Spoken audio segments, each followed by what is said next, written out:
Hello, everyone, and welcome to it. I gotta stop doing that. That's my initial reaction when You I do this. immediately want to like Try to sit back and look cool. How is everybody doing? Welcome to another episode of the Couchcast Spooky Podcast Under the Cushions. Tonight we're going to be talking about Dorothy Scott and her mystery. Jane Scott. Dorothy Jane Scott. She's fancy enough to have three names. 3 first names. Don't trust people with 2 first names, let alone 3. Maybe that's why she's a mystery now. All right, so she's a mystery. She disappeared, right? That's the story? Or she may or may not have disappeared, or we don't know. I'm going to get into it. We don't know, but... Are you going to introduce yourself? We are going to talk about this tonight. My name is Jordan. The format's all messed up. Everybody in chat is causing inflation with Ed coins. You're killing me. It's like Germany after World War I. Exactly. Anyways, let's get into the story. My name is Jordan, and with me is my co-host, Kalimdor in the Eastern Kingdoms. So, take it away. That was, okay. K-A-E-K. K-A-E-K? I didn't know it was a K. K-A-T-E-K. Katik. Ati. Kalimdor starts with a K, and Kingdom starts with a K. I don't know what Kalimdor and the Eastern Kingdom. What is Kalimdor? Don't worry about it. All right. You ready? I'm ready. Dorothy Scott, tell us the story, the tale. So this takes place in 1980 in a place called Stanton, California, and I have it on our lovely map. You want to bring that up? To the map. Just so you can kind of see where it's at. It's like right near Los Angeles, Santa Ana, San Bernardino. Okay. Here we go. So, Dorothy Scott was a 32-year-old single mother. She had a 4-year-old son. I saw it. Go on, no, just go on. She had a 4-year-old son named Sean, although apparently that's short for Shanti. Son? Yeah. I saw that in a few places. It was like her son Shanti, and I'm like... Is it S-H-A-W-N? No, it's S-H-A-N-T-I, but in one place, like in everywhere else that I read where it calls him Sean, it's S-H-A-W-N. That's weird. Yeah. Okay. But I've just called him Sean. So she was a 32... You're assuming his gender? It's like... It's a 4-year-old son. Oh, okay. Sorry. Go on. So, she was a 32-year-old single mother with a 4-year-old son named Sean. If you want to switch to our next picture, it's going to be a picture of her and her son.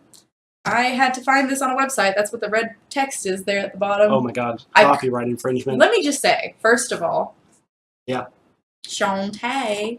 So first of all, when I went looking for pictures of her, it's super hard to find anything other than like a really grainy, newspaper picture. Yeah, this looks like a picture of a picture. Yeah, so like it was hard to find any pictures, so I only have like 2 or 3 good ones of her. Okay. So that's her and her son. She lived with her aunt in Southern California.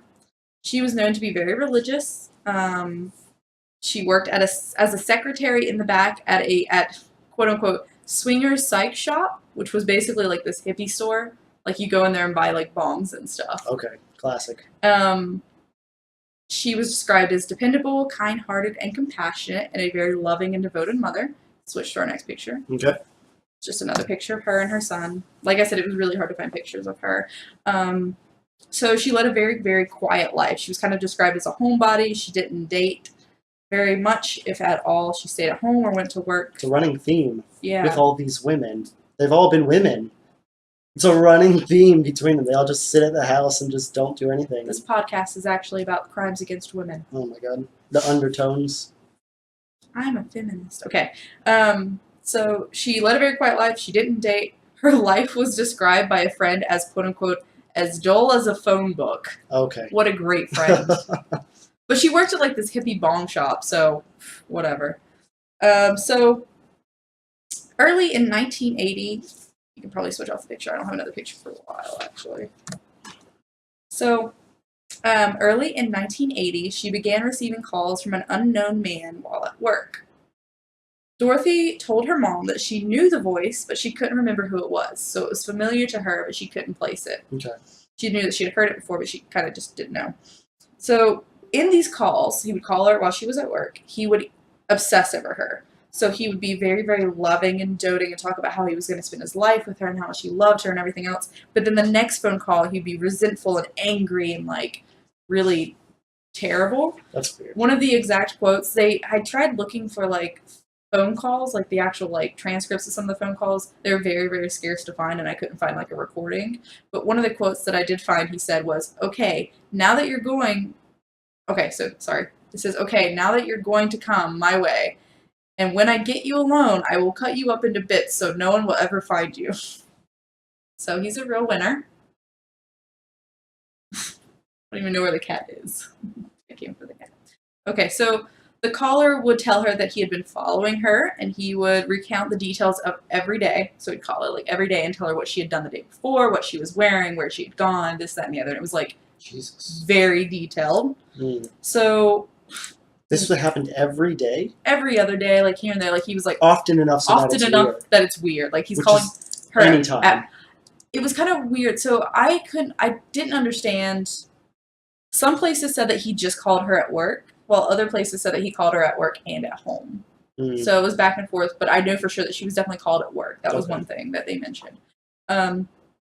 One time he called her and told her to come outside. And when she did, why would you go outside? Best decision. Okay. When she did, she found a dead rose on her windshield. So he's like increasingly like getting closer and stuff. So this is all happening. I never saw anything about a police report being filed, but whatever. What year does this take place? 1980. The 1980s. Okay. Yeah. So she considered buying a gun, but she didn't want to have a gun in the house due to her young son. Right. For obvious reasons. In May of 1980, she actually started a karate class, like a self-defense karate class. That's good, at least. That was 1 week before. Before what?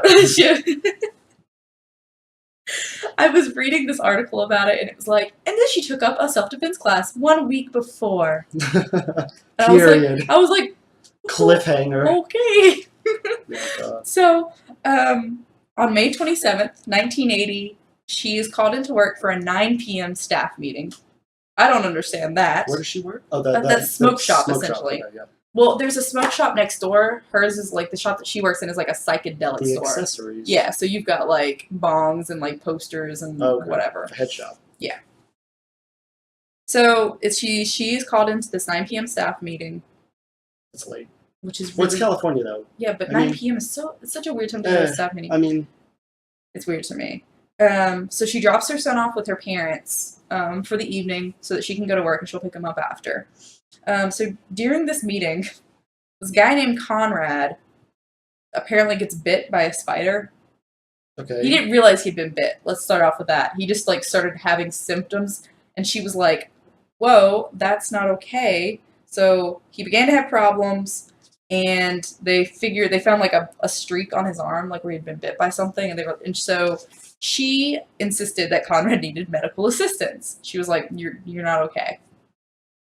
So she and a coworker named Pam helped him to her car to take him to the hospital. Okay. So, because like I said, she's very compassionate and like nice, and she wants to help everybody. She's a very sweet lady. Yeah. This is weird. Okay. On the way to the hospital, with her friend possibly dying of some unknown bug wound. That'd be a good name for a band. Bug wound? Unknown bug wound? Yeah, I like it. Okay. That. So on the way to the hospital, she decides to stop in and check on her son. So she parks the car outside of a house. Her friend is dying, poor Conrad. And she goes inside, she checks on her son, and she changes clothes while she's there. That's weird. Okay. One article that I read said that it was at the insistence of her mother that she changed, which is kind of strange. One key point is that she changed from wearing a black scarf to wearing a red scarf. So she'd been wearing a black scarf all evening, and then she changed to wearing a red scarf for whatever reason. Well, she gets out, she changes pretty quickly, and she goes back out, and they take Conrad to UC Irvine Medical Center, which is our next picture. Okay. Or should be our next picture. Aha, I did it. Good job. Go me. It's still there. Probably haunted. Haunted as all hell. Probably. So they took Conrad to UC Irvine Medical Center, where they found out that Conrad had been bit by a black widow. Jesus, okay. So it's not just like... So it's like, maybe I shouldn't have changed in the car right over here. Like, I don't get it. Maybe shouldn't have made a pit stop. Whatever. So during this time, while he goes back to get worked on and his leg cut off probably, that's what you do when spiders eat you. Spider bite? Where's my axe? She and Pam hang out in the emergency room because they all took her car to get there. So they hang out in the emergency room. Pam says that they are together the whole night. Nothing weird, just hanging out. About 11 p.m. or right after, sources say 11 p.m. Some people say about 11:30. Conrad is released. Okay. So Pam stays with him because he's okay, but he's still kind of like wobbly and woozy and stuff. So Pam stays with him to go to the prescription counter to get his medicines and stuff that he needs, and make sure he doesn't like fall over and die. So she's like with him the whole time. Mm-hmm. At this point, Dorothy goes to the restroom, and she goes outside to get her car and pull the car around because he's woozy. He's not going to walk all the way across the parking lot. This is the only time that Pam doesn't see her. It's like the split second that it takes. Well, Pam and Conrad go outside to wait, and one thing they note later is that it does take longer than usual for her to come back with the car, like around 20 minutes to pull the car around. From the side of the hospital? Mm-hmm. Like 10 to 20 minutes. From the side of the hospital? Mm-hmm. Okay. Okay. So they went outside. They're waiting for her to come around. It's like 11:30 at night. And they notice Dorothy's car coming towards them, except as the car gets closer, the brights are on, and it speeds past them. So you can't see inside, because the brights are on. Yeah. And the brights were on, so they couldn't see the driver. And Pam was like, what the hell? Like, what are you doing? Like, leaving us and stuff. So she starts to follow the car, like, hey, we're over here. Yeah. And the driver of the car then turns off the lights because it's 11:30 at night, so it can't be seen. And the car speeds up and takes a right out of the parking lot and leaves. That's okay. All right. So this is our next picture. It's a picture of the car that she drove. It was a 1973 station wagon. Okay. Classic. Nice. Plenty of room for a body in the back. Good old family car. You can stick at least 3 bodies in there. Nailed it. This bothers me, whatever. Okay, so Pam and Conrad thought that there might have been an emergency with her son or something along those lines because it's not like her just to drive off and, never come back or whatever. So they decide to wait at the hospital for 2 hours. They just sit there. And they just sit there. What else are we going to do? So they just sit there at the hospital for 2 hours. They didn't call anybody?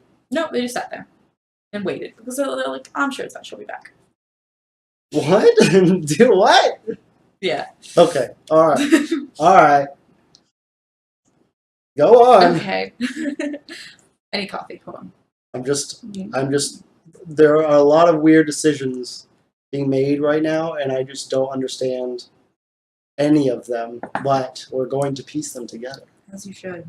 So they wait for 2 hours. Well, then they start to get worried. You think so? Yeah. After 2 hours. And they decide to call Dorothy's parents. And they're like, hey, is Dorothy there? And they were like, no. And they were like, is her son there? And they were like, yeah. They were like, was there an emergency or something? Did somebody call her? I don't know. What's going on? Yeah. There weren't cell phones, by the way. So it's not like somebody it was 1980. Paged her. Beep, beep. So my beep is going off. Oh, gotta check my beeper. I used to have to know how to dial my dad's beeper. Yeah. And I would have to know how to dial 911 for emergency problems. Well, yeah, you should. For my dad, so I would send him a 911 message so that he would know that I was in trouble. Gotcha. I only had to use it once, and he didn't respond. It was 3 hours later. Anyway. Classic. Oh my god. So they waited 2 hours, and then finally they called her parents, and there's no response. Okay. And they're like, I don't know what you're talking about. So at this point, it's 2.5 hours. They decide to tell hospital security, hey, this is kind of weird. We don't know where a friend is. What do we do? So there's that. There's a chunk of time here where I don't really know what happens. I assume that the police start looking or do something. How much time is there in the middle? Until 4:30 a.m. So there's so between 11:30 and 4:30. Well, there was 2 hours after the 11:30, so 1. 1, 2 o'clock. Okay. You know. So it's the middle of the night. Yeah. Okay. At 4:30 a.m., her car is found 10 miles away in Santa Ana, parked in an alleyway, on fire. What? On fire? On fire. In an alleyway. In an alleyway 10 miles away. On fire. Just on fire. Okay. That's okay. Dorothy was not inside, yeah, and there's no trace of her inside at all. Okay. It's just on fire. So, because she originally went missing, I guess, at UC Irvine or whatever, their police station had jurisdiction, I guess, and they decided not to publicize her disappearance. And they told her parents not to say anything about it either. Really? Yeah. They're like, no, we're not going to put anything out. We're not going to put any, like, missing persons out. We're not going to put any notifications out. And they told her parents not to say shit about anything. Really? Mm-hmm. That's okay. All right. But then her dad gets mad, right? Okay, yeah, as you would. So 1 week later, that's our next picture. This is a newspaper clipping from a week later. So a week later, her dad, Jacob, gets like super pissed off because he's like, nothing's being done. Nobody even knows that she's missing. Nobody knows to be on the lookout for her. Her car was fucking found on fire. Yeah. So he goes to, I can't remember the name of the newspaper. Oh yeah, the Santa Ana Register. To be like, guys, run this story. We need to find my daughter. So they put it like a reward in there. Because it's been a week and they've heard nothing. So a week later, right after that story is run, her parents receive a phone call. The mother, Vera Scott, answered. A gentleman on the other side of the phone who had a gruff, clearly disguised voice, like it was really rough and kind of quiet. He was disguising it. He said, "Are you related to Dorothy Scott?" And she said, "Yes." And all he said was, "Well, I've got her." And then he hung up.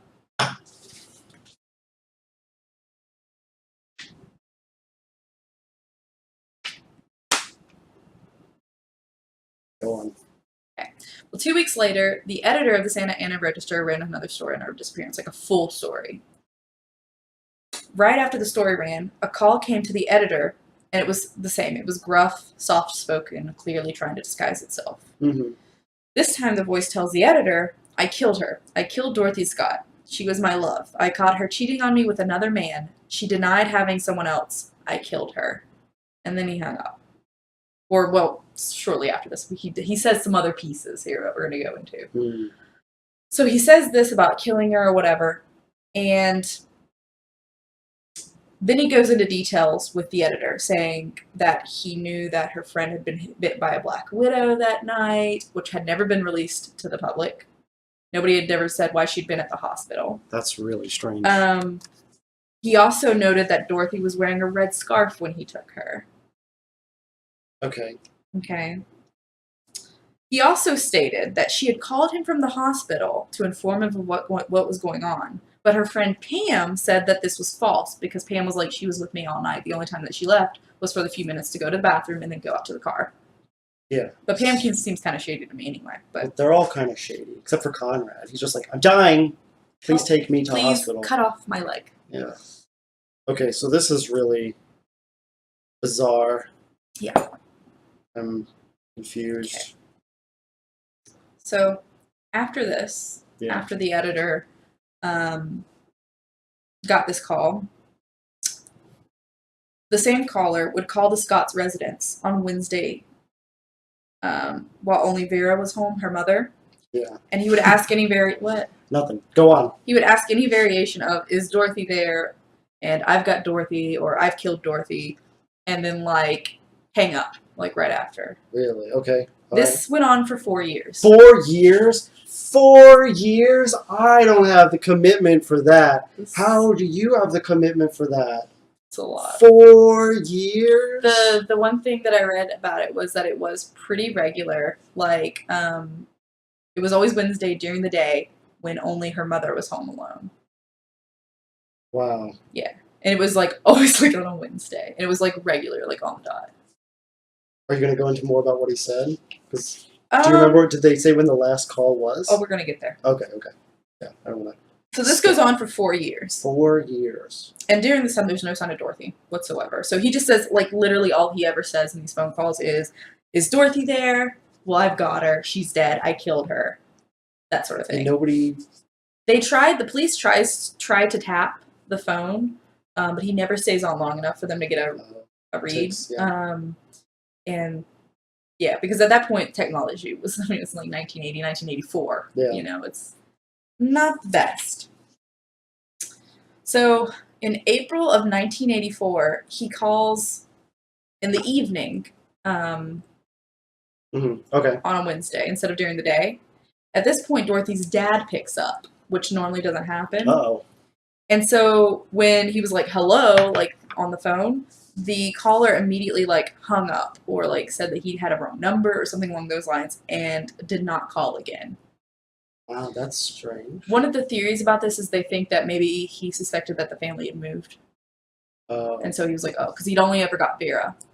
But that's weird. Why? I mean, it almost seems like he's constantly like watching them. Yeah, right. Why would he think that they have moved? So on August 6th, 1984, human remains were found by someone digging cables under the Santa Ana Canyon Road to lay wires and stuff. They found a partially hidden skull, pelvis, arm, and 2 thigh bones. Okay. There was a dead dog on top of her. Like, bones of a dead dog on top. And there was also a woman's wristwatch stopped at 12:30 a.m. on May 29th, 1980. Which and, was... Cause is there significance to that date? it's like a day after she went missing. Oh. So she was probably... If she died when the clock stopped, assuming that's what, then it was about a day later. Wow, okay.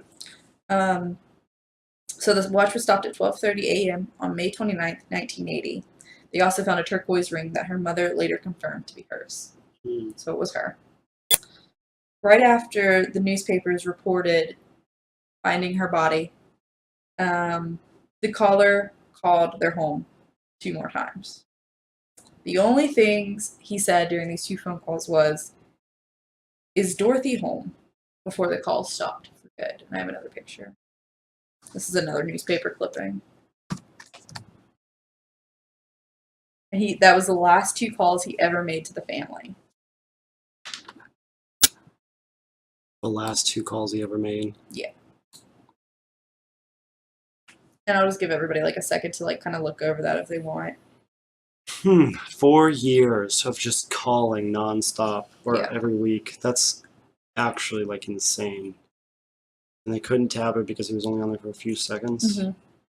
That just kind of like blows my mind. Like I can't imagine.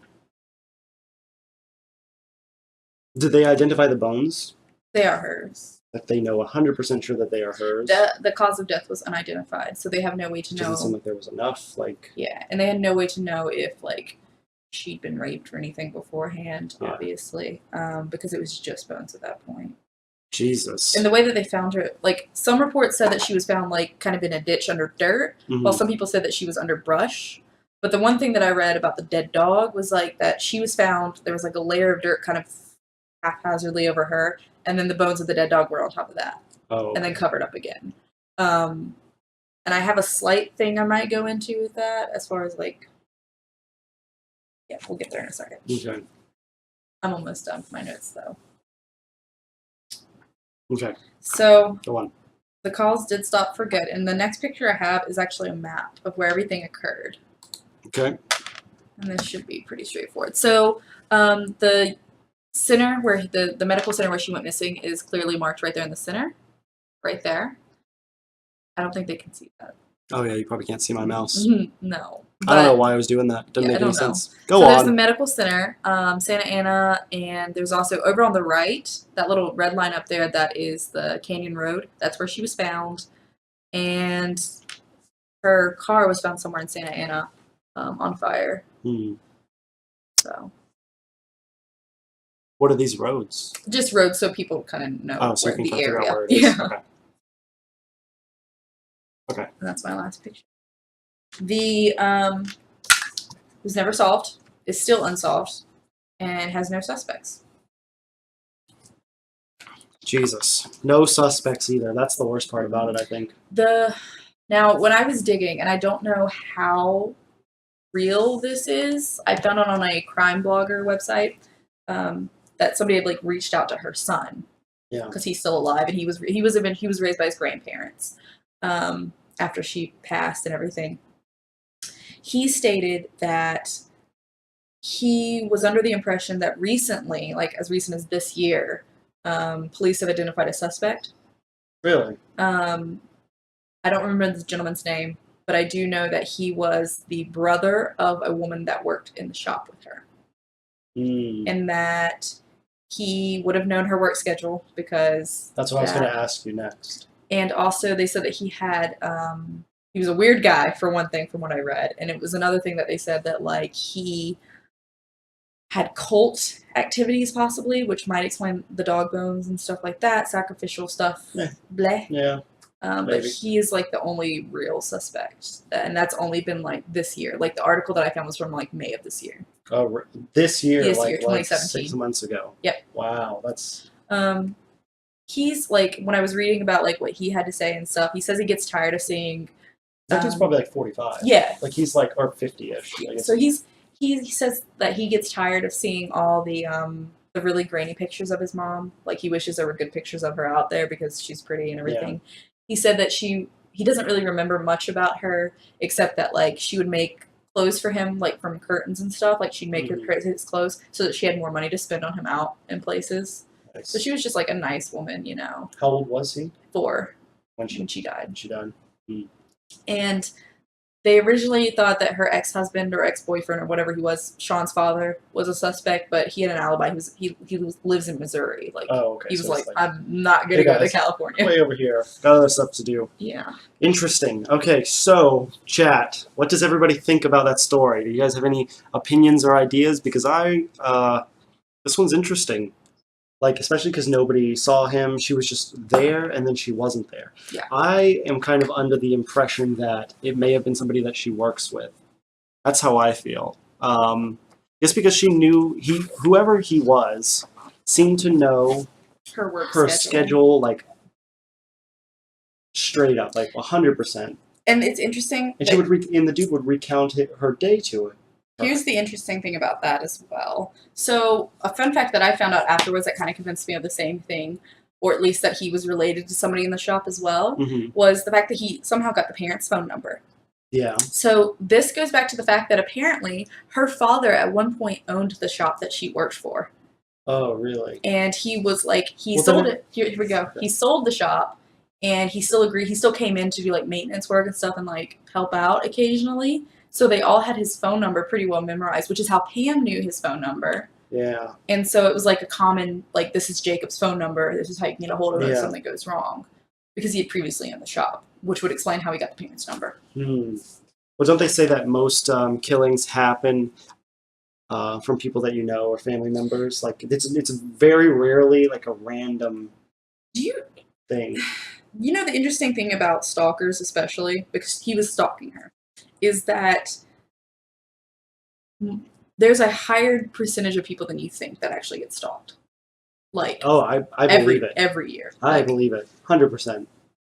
It's terrifying. It's terrifying, actually, how many people get stalked on the regular. Like, that terrifies me. Like, so when I worked at Starbucks, because my brain overworks and I, like, run through scenarios and stuff, the only thing I could think of was, like, what if one of these guys is a psycho, and I happen to look at him the wrong way, and he's going to think that I'm in love with him, and then he's going to stalk me and follow me home, and I'm not okay with that. Yeah, it'd be weird.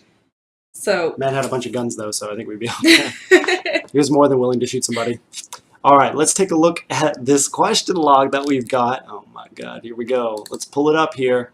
All right, question number 1. Does Ed suck? Yes. No. Why is Ed the number 2 hoe, Kappa? Oh, my God. What is this? Who's the number 1 hoe? Oh, my God. Here's an example of a question. Give us coins or die. Let the real star shine. Dude, I'm right here on the right side of the frame. Can you move over about 2 feet to your left, Jordan?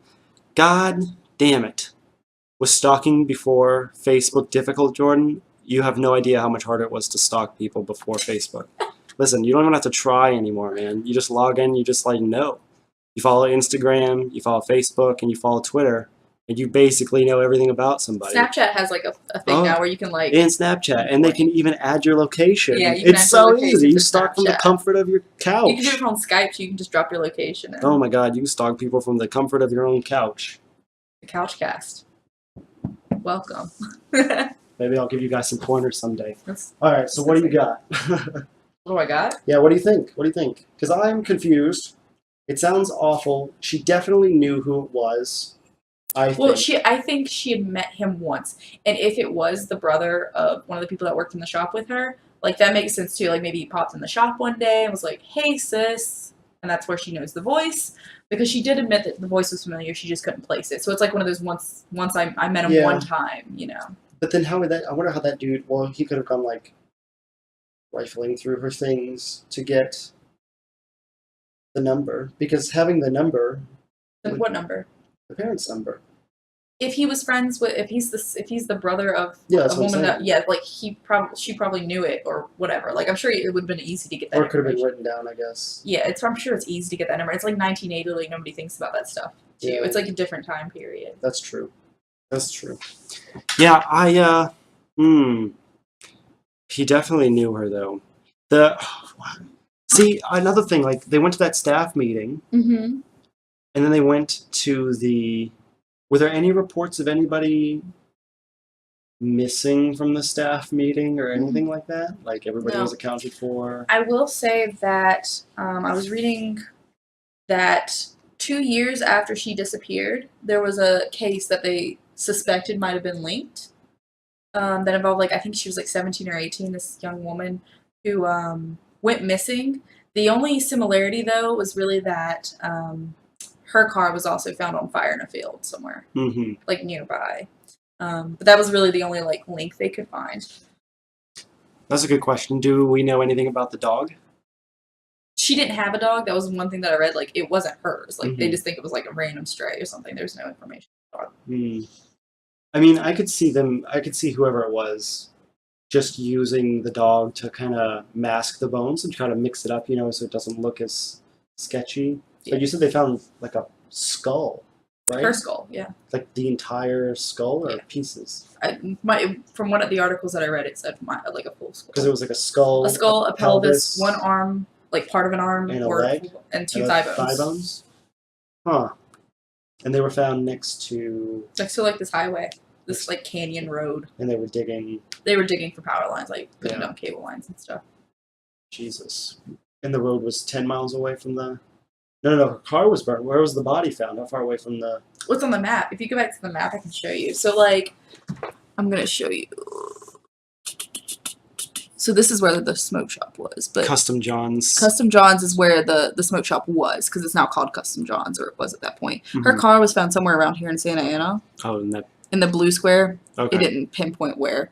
And then up here, East St. Ana Canyon Road is where she was found, and it doesn't really pinpoint where.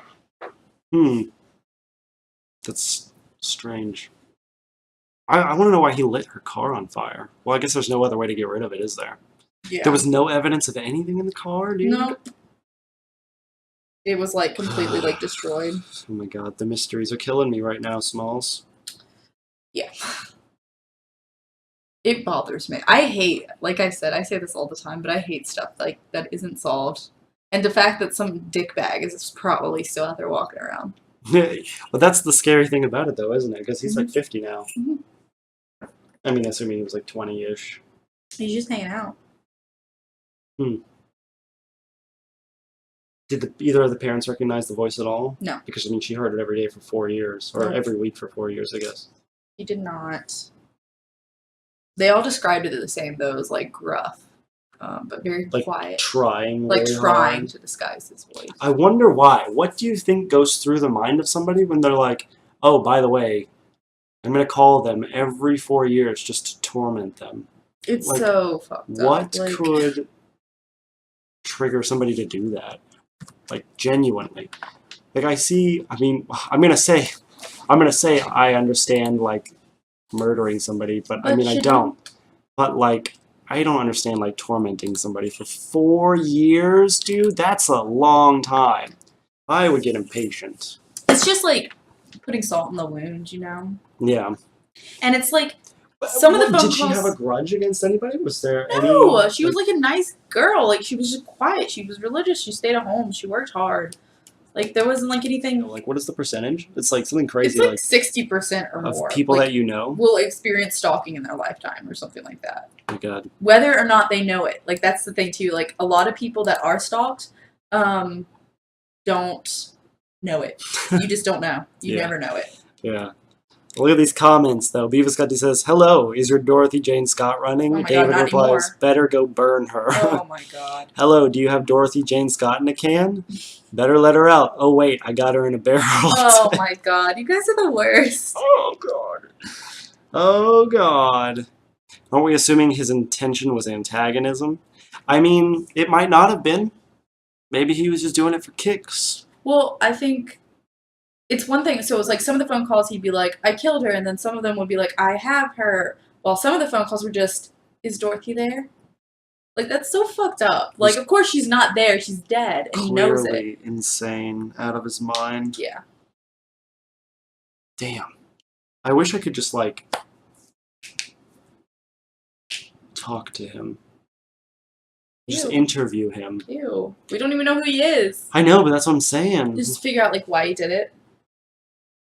Oh, that's interesting. What if he was really in love with her in a twisted way, and the calls to family members made him feel closer to her? You can't rationalize crazy. That's the best follow-up that there ever could have been. Yeah, I don't know. This one has got me. Because at least the one before with the girl. Which one? Well, not the barrel, but the one after that. The woman and the man would show up periodically and come inside her house and like hang out. Joan Rish, with the where she car. goes missing? Yes. At least that one there was a person that they saw. Yeah. You know what I mean? Yeah. This one, it's like he clearly like followed her to The hospital. Which is again why I think that it was definitely somebody that she worked with. Or somebody that was, well, if it was the brother, like maybe he was waiting for his sister. Maybe he drove her there. Maybe he threw the spider at him. Why did she change though? That's a weird fact too. Like she changed clothes. A lot of weird things happened. Like she fully changed all of her clothes. I think the thing that doesn't make sense to me is like if she is such a compassionate and caring person, she's literally got a guy possibly dying in her car. And she's like, I need to freshen up. Yeah, see, I don't know, man. I don't know. Maybe she just left. Maybe she's not dead. That was her bones. They identified them as her. How? Based on the things... Dental records. Dude. You didn't say that. Dude. You did not tell me that they had been based on dental records. They're her. Is that true? Yes. Okay, see, I didn't know that. You didn't say anything about dental records. That's different. Just take my word for it. Maybe. When I tell you that it is her. Maybe. No, because I mean, if the teeth weren't hers, like that's what I'm saying. Like David says maybe she pulled all her teeth out. See, that's what I was gonna suggest. Maybe she pulled all of her teeth out. She works in a head shop. None of this shit Put is all of her unusual. teeth People in, work yeah. in head shops. It just sounds like a Tuesday, Brent. Oh my god! But that's what I'm saying. Like, but if they are her teeth, then okay, then she's probably dead. I'm just saying, like, if they weren't hers, maybe she did skip town. You know, as shitty as that sounds, like you don't know, man. She's dead. Probably. She's very dead. She's she's very probably dead. I want to know where the rest of her bones are. Carried off by animals, probably. It looked like it was up in like. Was it a the shallow hills. grave? Yeah, it was like lightly covered, like with. She'd been there for a while, Yeah. obviously. But it would look like it was like out in the boonies, like nobody goes that way. So it wasn't on the like- side of the road. And the only reason that they were over there anyway was because they were digging for power lines or whatever. I wonder if she actually was killed the next day. Because you said her car was found later that night, right? Yeah, like 4:30 a.m. Her car was found on fire Right. in an alley. Like a couple hours Yes. after Yeah. everything happened. Yeah. Why would the watch stop though? That's strange. Watch batteries don't just stop. It didn't say if like maybe the watch was damaged or anything. It didn't tell me that. Oh. But if it's some sort of like traumatic like beat her or he hit her and she was protecting herself and she blocks it with the watch, you know. Mm-hmm. But it did stop May 29th at 12:30 a.m. Weird. Very weird. Very strange. Very confusing. That's why they call it a mystery. That's true. Well, any closing thoughts? I don't think so. No? Nothing? I think we said all that we can say. I didn't know how long this one would go, so I was just going to tell you about the Silent Twins next. But How long is that one? I don't know. Long enough. Do you guys want to hear about the Silent Twins? We can keep going, dude. We can keep going. I don't have anything like made up. Like I don't have like a picture or I don't have pictures or anything. It's Are just there a story. pictures? I mean, not It's really. just a story. What do you mean it's just a story? It's just a thing that happened. It's just a thing that happened? You know. Oh my god, dude. Is this one gonna be, like, worse and creepier than that one? This one deals less with mysterious death and more like weird people. That's weird. It has nothing to do. Why the watch stopped might matter. Was it crush? Was there water damage? Was there a barrel of acid or back to full supply? It's true though, dude. Like, were there? It didn't say. It didn't say. Damn it! There's so many questions. I have so many questions. That's what these do, man. You're back for making coffee. Tyler You missed literally the entire thing. It took him how long to make a cup of coffee? 45 minutes. You too late, bro? Oh my god. Oh my god. Are there pictures of the silent twins? I mean, there's pictures of them looking creepy as fuck. That's up to you. We can go. Do it again? No. Incorrect. Let's not do that. If you want to. We don't have any images prepared, but we don't have anything prepared. It's just a really interesting story that I think. That you think what? I don't know. I just think it's interesting. But we can wait. We can save it for next week, and then we can lump it together with other short stories. That's fine. Let's do that. You want to do that? Yeah, we can lump it together. All right. We're going to lump it together next week. Don't look it up, guys. Don't look it up. Forget I said anything. Anyways, all right. I think that's it. Thanks for hanging out, everybody. You should probably get Dumpster over here so that Dumpster. they can see her. Come here, Dumpster. Come to me. She's not going to come over now. Here. Is it the kids that made up their own language? Yes, it is. And don't you dare say anything, Tyler. Dumpster. Dumpster. She's not going to come over here. We tried to get her for you guys, but she doesn't love us. She's sleeping on my amplifier. She's nice and toasty. Come here. Whatever. Anyways, alright. That's going to be it for us then, guys. Thank you all for hanging out. This was Under the Cushions, episode number 5. Look at that. We filled up an entire one whole hand. She's coming. One hand. She's here herself. Oh, she's sneezy. Oh. She's got a cold. She got something. Rah! The cat appears. Alright, say hello, Dumpster. She's a little wheezy right now. She's like, let me die. Alright. She's done. Alright. What was the show? Can you put the schedule in the stream notes? Definitely, I will. We do it every Thursday at 7:30, Bentley. Thanks for showing up. Every Thursday at 7:30, and we also put the rerun, basically, on our YouTube. Yes, we are normally YouTube. A day or two. The bot should be saying that eventually. If not, I will definitely link it after we close out. But that's going to be it for us. Thank you guys for hanging out. Sorry you missed it, Bentley. Definitely catch you next week, I hope. But yeah, it's been real. This was episode number 5. We filled up a whole hand. Yeah, one whole hand. Do you know what we're doing next week by any chance? The Silent Twins, definitely. And I kind of want to do the Ricky McCormick cipher. Double feature. They don't go hand in hand. They are nothing alike. But kind of a double feature. Fun little things. So I think we're going to go over those. Sounds good. We got 2 stories for you next week. That should be exciting. All right. Have a good night, everybody. Thank you all for hanging out. We will catch you guys later. Tonight, have a good night, guys. We're going to finish Soma later. Are we finishing Soma? The dream. All right. Bye, friends. Bring the popcorn. Bye.